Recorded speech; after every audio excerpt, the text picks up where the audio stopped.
پچھلی آیات میں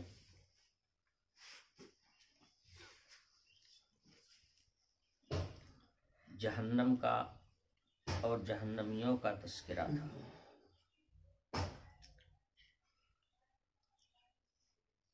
جہنم میں جانے والے لوگ وہی ہوں گے جنہوں نے اللہ کی دی ہوئی اس زندگی میں اپنے خدا کو نہیں پہچانا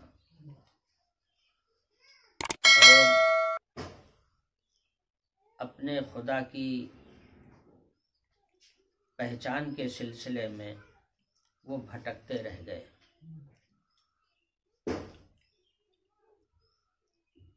چونکہ عقل ہر انسان کو ملی ہے اور عقل یہ کہتی ہے کہ کوئی بھی چیز بغیر بنانے والے کے نہیں بنتی،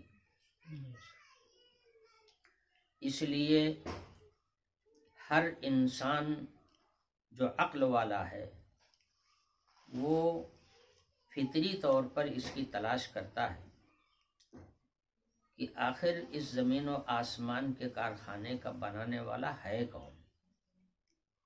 تلاش سب کو رہتی ہے، جستجو ہر آدمی کرتا ہے۔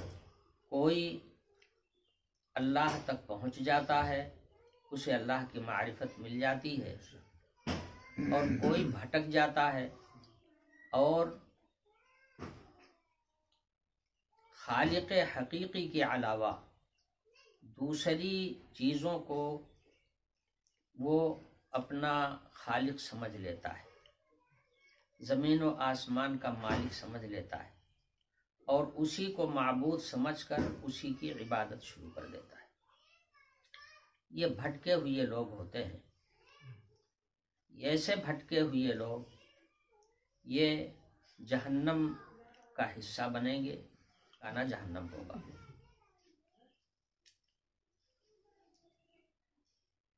پچھلی آیات میں یہ بھی بتایا گیا تھا کہ جنہیں اللہ کی معرفت حاصل نہیں ہو سکی، جو اپنے خالق اور حقیقی مالک کو پہچان نہیں سکے اور معبود کے اور خالق کے سلسلے میں وہ بھٹک رہے ہیں چاروں جانب، تو جس کسی ذات کو بھی انہوں نے اپنا معبود یا خالق سمجھ لیا اور اس کے لیے وہ اپنا کچھ مال وغیرہ بھی خرچ کرتے، وہ یہ سمجھتے ہیں کہ یہ ہمارا کام نیکی کا کام ہے، اور امیدوار ہوتے ہیں کہ اس پن کا اجر ہم کو ملے گا، اس نیکی کا ثواب ہمیں ملے گا۔ اس کے متعلق پچھلی آیت میں ارشاد فرمایا گیا تھا کہ مثل الذین کفروا اعمالهم کرماد اشتدت به الريح في يوم عاصف، وہ اعمال ایسے ہی ہیں جیسے راکھ ہو اور تیز ہوا چلے اور تو ساری راکھ اڑ جائے، یعنی اس کا وجود ہی ختم ہو جائے۔ کہنے کا مطلب یہ ہے کہ ان کے کیے ہوئے اچھے اور نیک اعمال جو غیر معتبر ہوں، نیکیاں کرنے کے لیے اور نیکیوں کے ثواب حاصل ہونے کے لیے ایمان شرط ہے۔ وہی نیکی معتبر ہوگی آخرت میں جو ایمان کے ساتھ کی گئی ہو، اور جو نیکی ایمان کے ساتھ نہیں کی گئی ہے وہ نیکی آخرت میں بالکل اس کا کوئی اعتبار نہیں ہوگا۔ یہ ایسے ہی ہے جیسے ملک میں روپیہ چھپتا ہے۔ روپیہ کس چیز کا ہوتا ہے؟ کاغذ کا ہوتا ہے نا؟ آپ خوب عمدہ بڑھیا کاغذ بازار سے خرید کر کے لے آئیں اور خوب قیمتی کاغذ ہو اور اس کو کاٹ کر کے روپے کے برابر بنا لیں اور سامان لینے کے لیے بازار جائیں، تو کیا وہ آپ کا کاغذ روپے کی جگہ پہ چلے گا؟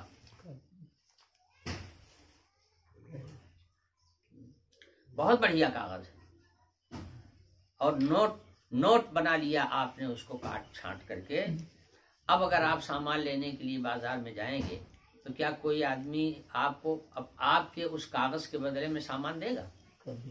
کبھی نہیں دے گا. اس لیے کہ بازار میں جو چلن ہے وہ اس نوٹ کا ہے جس کے اوپر حکومت کا سکہ لگا ہوا ہوتا ہے.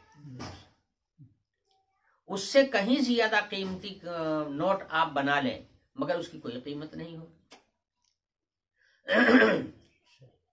تو ایسے ہی آخرت کے بازار میں وہی نیکی کام آئے گی جو جس پر ایمان کا سکہ لگا ہوا ہوگا. جس پر ایمان کا سکہ لگا ہوا نہیں ہے وہ نیکی معتبر ہی نہیں ہوگی. وہ تو ڈھیر ہے، راکھ کا ڈھیر ہے. کبھی کبھی حکومتیں نوٹ کینسل کر دیتی تو یہی روپیہ جو جس کو دینے کے بعد میں آپ ہزاروں کا سامان خرید لیتے ہیں وہی نوٹ چولہے میں جلائی جاتی، بچوں کو کھیلنے کے لیے دے دی جاتی ہے. کب؟ جب حکومت اس کو کینسل کر دیتی ہے تب پتا چلا کہ قیمت نوٹ کی نہیں ہے، قیمت اس سکے کی ہے جو اس کے اوپر لگا ہوا ہے. ایسے ہی آخرت کے بازار میں نیکیاں وہی قابل اجر بنیں گی جن کے اوپر اللہ تعالی پر ایمان کا سکہ لگا ہوا ہوگا. جو سکے سے خالی ہے اس کا کوئی اعتبار نہیں ہوگا، اس کا دھلا بھی نہیں ملے گا.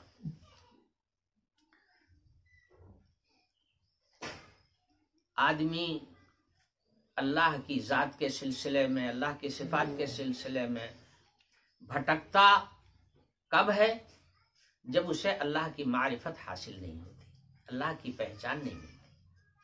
اللہ کی پہچان کا بھی پروردگار عالم نے ذریعہ بھی بنایا ہے، ذریعہ بنایا ہے. اپنا کلام بھیجا، اپنا رسول بھیجا، علم کا سارا سامان مہیا فرمایا.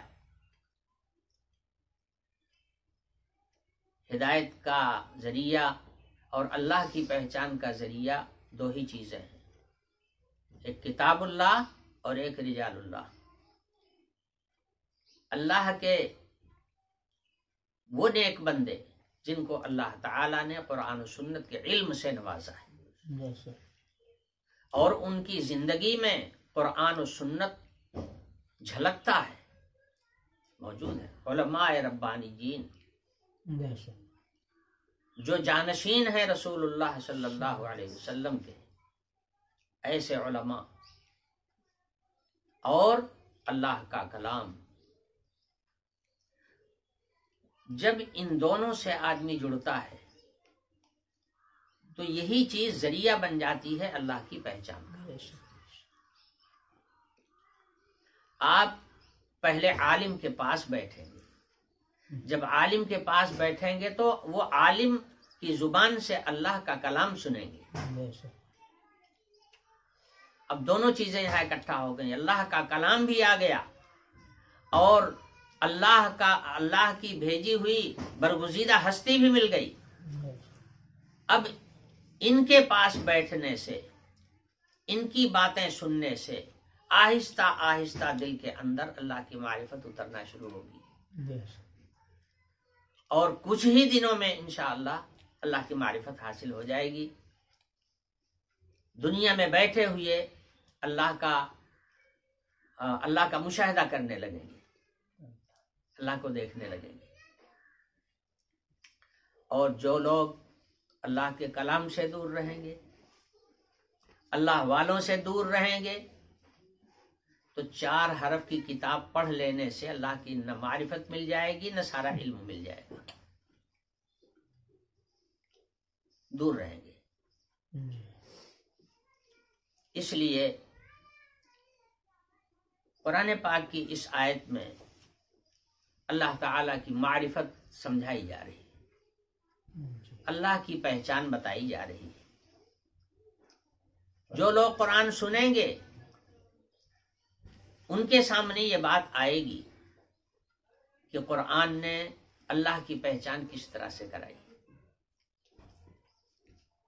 ان آیتوں کا مضمون سننے کے بعد یقینی طور پر آدمی کا دل اور دماغ اس طرف کو چلے گا، غور و فکر کرے گا، اور جب غور و فکر کرے گا تو اللہ کی پہچان حاصل ہو جائے گی۔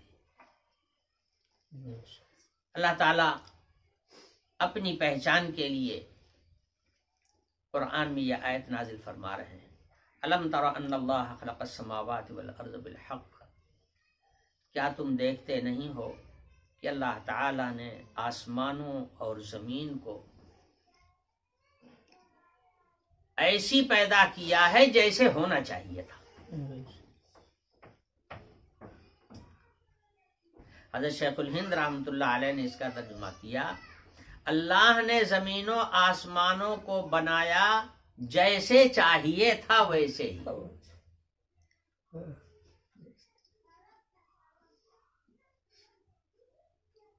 بعض لوگوں نے ترجمہ کیا، اللہ تعالیٰ نے آسمانوں اور زمینوں کو بنایا بالکل ٹھیک ٹھاک درست، جیسے چاہیے تھا ویسے ہی بنایا۔ پہلی بات تو یہ ہے کہ جن ذوات کو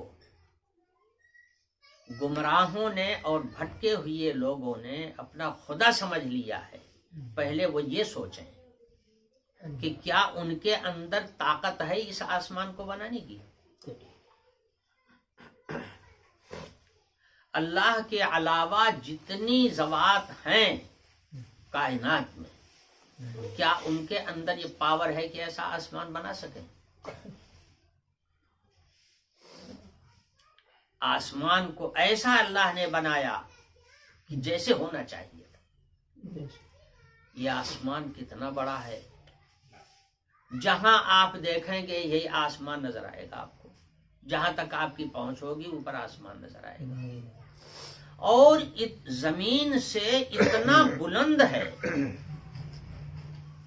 کہ حدیث شریف میں ارشاد فرمایا گیا کہ زمین سے آسمان کے درمیان کی مسافت 500 برس کی ہے۔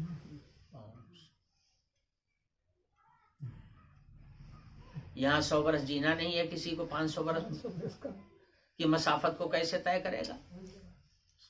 اور پھر آسمان پر اگر کوئی جانا بھی چاہے تو ابھی تک تو کوئی ایسا آلہ اور کوئی ایسی موٹر، کوئی ایسی سواری نہیں تیار ہوئی ہے کہ وہ آسمان تک چلا جائے۔ ہاں 1000 2000 4000 5000 کلومیٹر تک رسائی ہو سکتی ہے، باقی یہ کوئی دعویٰ کرے کہ ہم آسمان پر پہنچ گئے تو آسمان تک تو نہیں جا سکتا ہے، ابھی تو کوئی ایسی سواری نہیں تیار ہوئی ہے، اور نہ انسان کے بس کی بات ہے۔ ہاں روح جا سکتی ہے، یا اللہ جسے لے جائے وہ جا سکتا ہے۔ اللہ تعالیٰ اپنے رسول کو لے گئے، اللہ کا رسول گیا، وہاں تک گیا، سارے آسمانوں پر گیا، باقی اللہ کے علاوہ کسی کے اندر اس کی طاقت نہیں ہے۔ تو آسمان کو اللہ نے اتنا اونچا بنایا، اتنا اونچا بنایا کہ اس زمین آسمان کے بیچ میں زمین جتنی بڑی نہ جانے کتنی مخلوقات ہیں جو اسی فضائے آسمانی کے درمیان میں تیر رہی ہیں۔ رات کو آپ آسمان کی طرف نظر اٹھائیے، دیکھیے کتنے ستارے نظر آتے ہیں۔ اہل سائنس کا کہنا ہے کہ بعض ستارے اتنے بڑے ہیں کہ وہ زمین سے بھی زیادہ بڑے ہیں۔ تو جتنی بڑی زمین پر انسان رہ رہا ہے، اس سے بڑے بڑے کرے، اس سے زیادہ مقدار والے، اس سے زیادہ بڑے بڑے سیارات یہ آسمان اور زمین کے بیچ میں تیر رہے ہیں، چل رہے ہیں، گشت کر رہے ہیں۔ اور 2-4 100-200 نہیں، ہزاروں کی تعداد۔ اگر یہ آسمان اتنا اونچا نہ ہوتا جی اور نیچا ہوتا تو یہ جتنے ستارے آپ آسمان پر دیکھ رہے ہیں یہ کہیں نظر آتے؟ کہاں چلتے؟ جب ان کے چلنے کے لیے جگہ ہی نہ ہوتی تو چلتے کہاں؟ اس لیے اللہ پاک نے آسمان کو اتنا اونچا بنایا کہ زمین جیسے نہ جانے کتنے سیارات ہیں جو اس فضائے آسمانی کے درمیان میں گردش کر رہے ہیں. پھر آسمانی مخلوقات جو ہیں وہ بھی اللہ تعالی نے اسی انسان کے لیے بنایا ہے. زمین پر جو مخلوقات آباد ہیں انہی کے کام کے لیے اللہ نے آسمان کے درمیان میں، زمین آسمان کے درمیان میں جن سیارات کو چلایا ہے ان کو بھی انہی کے کام کے لیے بنایا ہے. سمجھے؟ علماء نے لکھا ہے کہ یہ ستارے جو آسمان پر دکھائی دیتے ہیں یہ بڑے بڑے سیارات ہیں اور ان کی کچھ تاثیرات ہیں، ان کے کچھ فوائد ہیں، ان کی کچھ خصوصیات ہیں. اب جس سیارے کو اللہ نے جس کام کے لیے بنایا وہ اس کو اللہ ہی جانتا ہے، اللہ کے علاوہ کوئی نہیں جانتا. لیکن ان کی تاثیرات اور ان کے خواص جو ہیں وہ زمین پر پڑتے ہیں. شمس ہے، زہرہ، عطارد، قمر، زحل، مشتری، مریخ اور اس طرح کے نہ جانے کتنے ستارے جن کا کوئی نام بھی نہیں جانتا. کام تو کیا جانے گا، نام بھی نہیں جانتا. اب ان سیارات کی تاثیرات اور ان کے جو خواص ہیں وہ زمین کے اوپر پڑتے ہیں. اب یہی شمس ہے جس کو سورج کہتے ہیں. سورج گرم روشنی دے رہا ہے. اگر یہ گرم روشنی نہ ملتی تو کسی چیز میں پختگی پیدا نہ ہوتی، کوئی چیز پک کے نہ تیار ہوتی. یہ جو چیزیں پکتی ہیں یہ سورج کی روشنی سے پکتی ہیں. اب سورج ہے تو نہ جانے کتنے ہزار میل کے اوپر اور روشنی اس کی زمین پر پڑ رہی اور زمین کی چیزیں اسی سے پختہ ہو رہی ہیں، پک رہی ہیں، تیار ہو رہی ہیں. ماہرین کا کہنا یہ ہے کہ یہ جو دانوں میں پختگی آتی ہے وہ بھی سورج کی تپش کی وجہ سے آتی ہے، سورج کی روشنی کی وجہ سے آتی ہے.